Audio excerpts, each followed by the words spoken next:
તો મિત્રો તમે જોઈ શકો છો અત્યારે આ મારા ગામના તલાટી બેન છે અને એમની પાછળ એક અરજદાર ઊભો છે. અરજદારને આ બેન સ્પષ્ટપણે ના કહે છે કે હું તમારી અરજી પર સાઇન નહીં કરું. તમારે જો સાઇન કરવી હોય તો તમે તમારા સરપંચને મળો ને તે સાઇન કરશે તમારી અરજી પર.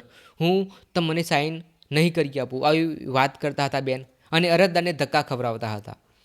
ત્યારબાદ હું પંચાયતમાં ગયો અને ટીડીઓ સાહેબને, મામલતદાર સાહેબને મારે મૌખિક વાત કરવી પડી કોલિંગ કરીને.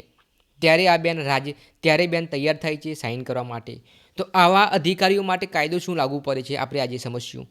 તો આવા અધિકારીઓને સજા કરવા માટે, કાનૂની કાર્યવાહી કરવા માટે એક કાયદો છે ગુજરાતની અંદર, રાઇટ ટુ સર્વિસ એક્ટ, જે ગુજરાત સેવા ગેરંટી અધિનિયમ હેઠળ અધિકારીએ નક્કી કરેલા સમયમાં તેમની ઓફિસમાં આવતી અરજીની ઓછી પર કાર્યવાહી કરવી ફરજિયાત છે અને અરજદારની અરજી સ્વીકારવી પડે. મોડું કરે તો દંડ અને વિભાગીય કાર્યવાહી થઈ શકે છે.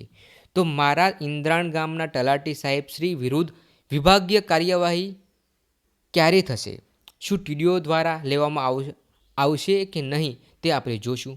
મિત્રો, વિડીયો શેર જરૂર કરજો જેથી આજુબાજુના અધિકારીઓને પણ ખબર પડે કે જનતા હવે જાગી ગઈ છે.